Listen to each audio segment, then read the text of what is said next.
ذلك المتابعة من يوسف المطيع.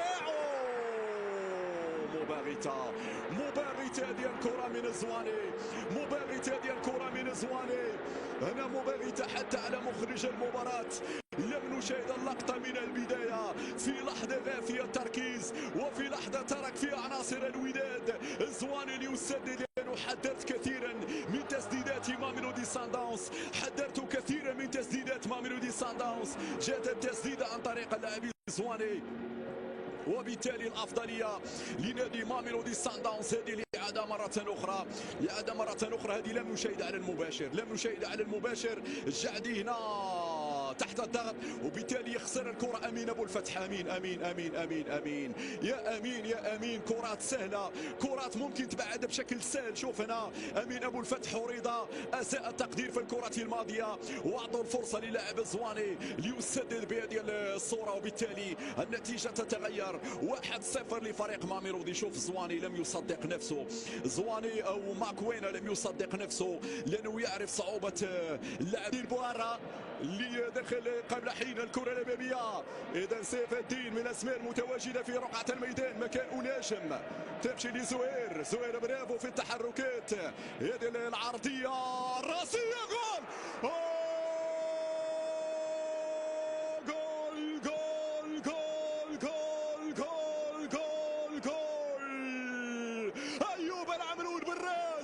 أيوب العمرود بالراس حتى في شباكك يا ويليامز. 1-1.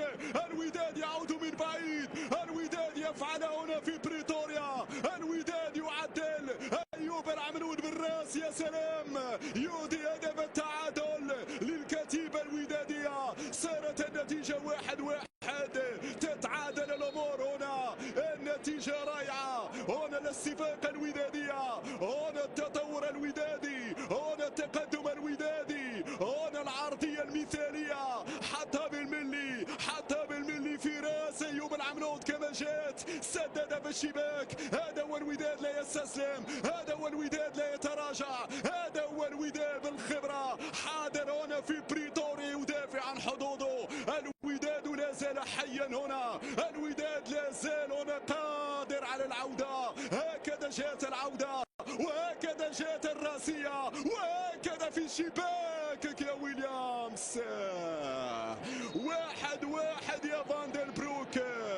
يا سلام على الاسيست، يا سلام. عذبوا بهذا الشكل فهذا الامر ليس سهل. هذا الوداد يا ساده يا كرام، هذا الاحمر الودادي، هذا الاحمر الاسطوري. نعم بقتاليه، حاضر في هذه المباراه بالاداء، حاضر في هذه المباراه، حذاري من هذه الكرات العرضيه خطيره.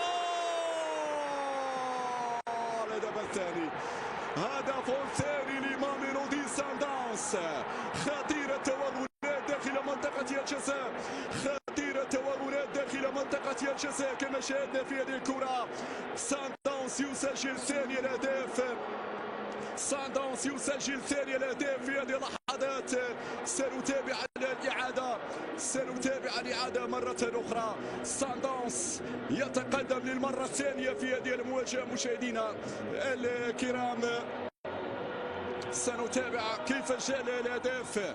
هكذا انطلقت الهجمه، هكذا ضاعت الكره على سيف الدين بوارا، ثم بعد ذلك الدخول للمنطقه. شوف هنا رغم الكثافه العدديه، رغم الكثافه العدديه لكن نجح السانداونز في التسجيل بهذه الصوره. مرت على مجموعه من اللاعبين، غير معقول، غير معقول تمر على مجموعه من اللاعبين تلمس المدافع، تلمس المدافع بالخطا. يحيى عطيه الله يضع في المرمى. إذا النتيجة تتغير والوداد مطالب أنه يرجع مرة أخرى في النتيجة. إذا يحيى عطية الله قميص الوداد هكذا يلطخ بالدم، هكذا التضحيات تأتي من زولا. سيواصل زولا، ترفع ديال الكرة وبالراس